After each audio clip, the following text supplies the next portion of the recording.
Track, नए तरह की ट्रेन्स, वंदे भारत, नमो भारत, अमृत भारत, और अमृत भारत की भी पहली गाड़ी कहां से रवाना हुई? अपने बिहार भागलपुर से रवाना हुई। नमो भारत अपने बिहार में जयनगर से पटना। नमो भारत का वीडियो कितने लोगों ने देखा है या बैठने का सौभाग्य मिला? उस रूट की है। कोई बैठे हैं? आप बैठे हैं, कैसा है अनुभव?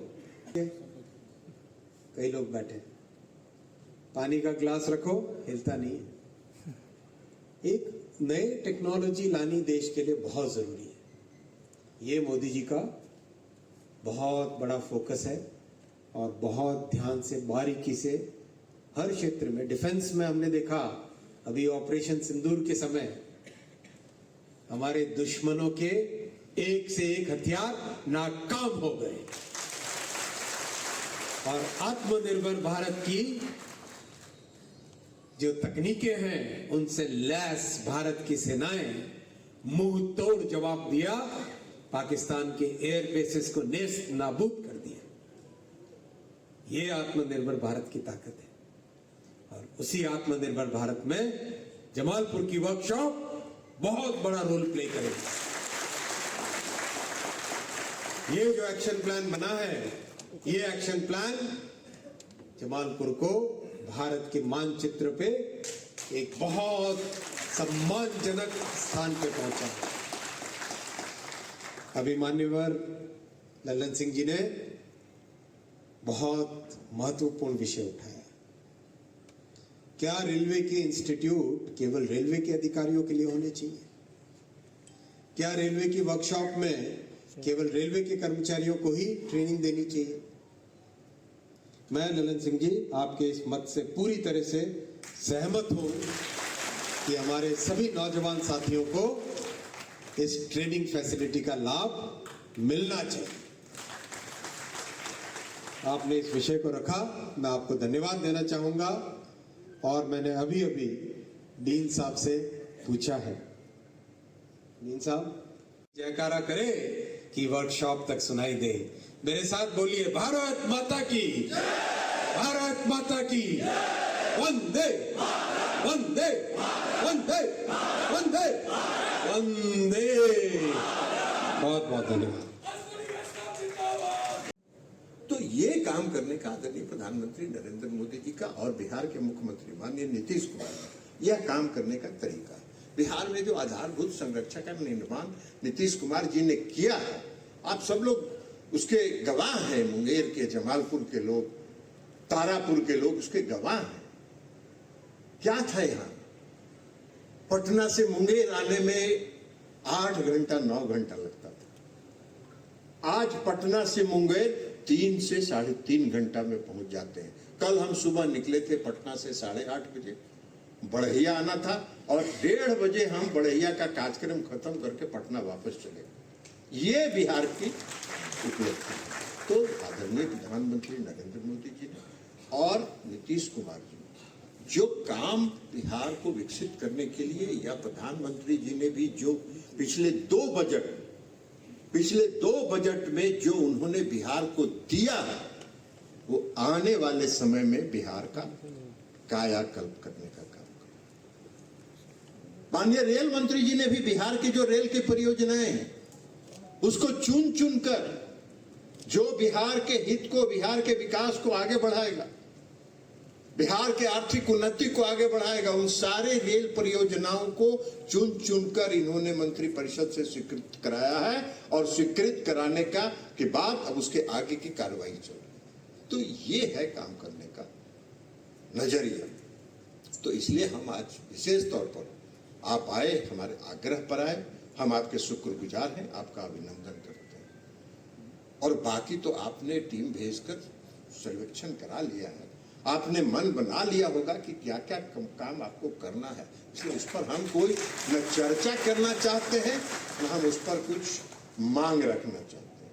ये सारे आपके काम करने के तरीके पर हम आप पर छोड़ देते हैं कि आप जमालपुर वर्कशॉप को, इस ऐतिहासिक वर्कशॉप को और विकसित करने के लिए कौन सा काम आप करेंगे। लेकिन एक बात हम जरूर जो माननीय रेल मंत्री, इंफॉर्मेशन एंड टेक्नोलॉजी मंत्री बाद में हैं, पहले इस क्षेत्र के सांसद हैं और हम अपने संसदीय क्षेत्र में माननीय रेल मंत्री श्री अश्विनी वैष्णव जी आए हैं। हम उनका हृदय से स्वागत और अभिनंदन करते हैं।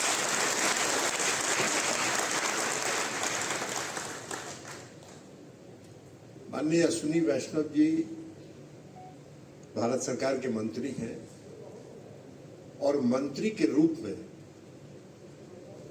ये रिजल्ट ओरिएंटेड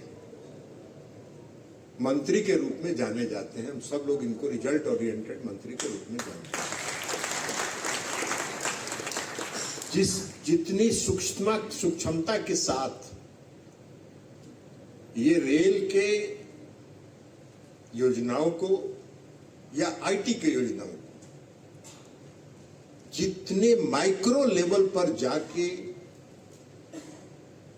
जिस तरह से इसको कार्यान्वित कर रहे हैं, उसके लिए हम आपका विशेष तौर पर अभिनंदन करते हैं। हम आपके शुक्रगुजार हैं इस बात के लिए कि मेरे आग्रह पर आप जमालपुर वर्कशॉप में आए। मुझको स्मरण है, याद है कि जमालपुर वर्कशॉप के कुछ कर्मचारियों का जब स्थानांतरण जमालपुर से बाहर किया जा रहा था, तो उसके बाद हमने, जब आप रेल मंत्री बने, हमने आपसे आग्रह किया तो आपने हस्तक्षेप किया और हस्तक्षेप करने के बाद इस वर्कशॉप के काम को भी बढ़ाया और यहाँ के लोगों को दूसरे जगह जो स्थानांतरित किया जा रहा था उस पर भी आपने रोक लगाई। इसके लिए भी हम विशेष तौर पर आपका वर्कशॉप बहुत पुराना वर्कशॉप और पूरे वर्कशॉप में 147 एकड़, लगभग 147 एकड़ जमीन है और उस जमीन का बेहतर ढंग से रेलवे के आधारभूत संरचना के निर्माण में कैसे उसका बेहतर ढंग से उसका इस्तेमाल हो सके, ये आपको तय करना है। और जमालपुर के वासियों को, हम सबों को आप पर भरोसा है, विश्वास है कि आप इसको कैसे इसका उपयोग हो सके, इस पर आप जरूर ध्यान देंगे और इसको विकसित करने का काम करेंगे। बिहार में विकास तो हो ही रहा है, बिहार में विकास हो रहा है। बिहार में नीतीश कुमार जी 20 साल से शासन, अब 20वां साल चल रहा है। कभी कभी वो बोलते हैं हम लोगों से अकेले में, कहते हैं कि आप लोग 20 साल बोल देते हैं, हम तो 19 साल से नए जी। 1 साल तो मांझी जी को न बना दिए थे, हमका वो मांझी जी को आप नॉमिनेट किए थे, तो आपका कार्यकाल हम लोग 20 वर्ष ही मानते। तो उन्होंने जो बिहार को विकसित करने का काम किया एनडीए की सरकार में 2005 के बाद, 2005 से आज तक जो उन्होंने बिहार को विकसित करने का काम किया, और आदरणीय प्रधानमंत्री नरेंद्र मोदी जी जिन्हें जो काम किया है इस देश को 10 साल में जो काम करने, हम जिस विभाग के मंत्री हैं, चाहे वो दूध का उत्पादन हो या मछली का उत्पादन, आजादी के बाद से 2014 तक जितना दूध का उत्पादन हुआ, 10 वर्षों में उसका डबल हो गया। एक तरफ 44-45 साल और एक तरफ 10 साल। मछली के उत्पादन में आज हम विश्व में दूसरे स्थान पर हैं। हम 60,000 करोड़ रुपए का, जब आदरणीय प्रधानमंत्री नरेंद्र मोदी जी ने 2014 में सत्ता संभाला था, तो 30,000 करोड़ रुपए का एक्सपोर्ट होता था, निर्यात होता था। आज वो बढ़ के 60,300 करोड़ रुपए के लगभग पहुंच गया। ये डबल हो गया। तो उत्पादन भी बढ़ा, उत्पादकता भी बढ़ा और काम, आप देश को फायदा भी हो रहा, आर्थिक उन्नति में भी योगदान हो रहा है निर्यात के माध्यम से। पहले लोक जनशक्ति पार्टी रामविलास के तरफ से हमारे माननीय रेल मंत्री, देश के गौरवान्वित करने वाले हमारे रेल मंत्री अश्विनी वैष्णव जी का जमालपुर की धरती पर स्वागत है और राष्ट्रीय जनतांत्रिक गठबंधन की तरफ भी स्वागत है। आज माननीय रेल मंत्री हमारे मां यमुना काली की धरती पर एशिया के प्रसिद्ध कारखाना जमालपुर रेल कारखाना के 1 दिवसीय दौरा कार्यक्रम में आ रहे हैं और लोक जनशक्ति पार्टी की तरफ से माननीय रेल मंत्री जी का स्वागत करते हुए पार्टी की ओर से कुछ मांग भी उनको हमने दिया है। इस मांग पत्र में अनुरोध करते हुए हमने लिखा है कि सबसे पहले जो जमालपुर में जो यहाँ का जो संख्या है रेल कर्मियों की वो बहुतायत संख्या में है और उनको कोई भी जीएम ऑफिस से काम पड़ता है तो 500 किलोमीटर दूर कोलकाता जा करके जाना आना उसमें शारीरिक आर्थिक सभी के नुकसान होता है। इसलिए जमालपुर में एक बहुत बड़ा क्षेत्र है जिमखाना का जो कि अभी बंद हो गया, वहाँ सीआरए का पढ़ाई, उस विभाग में इंफ्रास्ट्रक्चर वगैरह सब तैयार है, केवल वहाँ पर एजीएम ऑफिस खोलने स्थापित करने की हमने मांग रखा है।